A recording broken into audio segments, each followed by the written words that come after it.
includes the following counties: Burnett, Lee, and Williamson.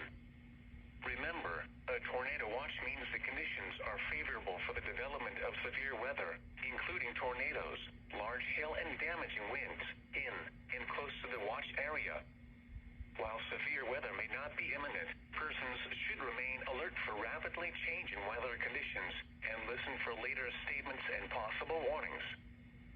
Stay tuned to NOAA weather radio, commercial radio and television outlets, or internet sources for the latest severe weather information.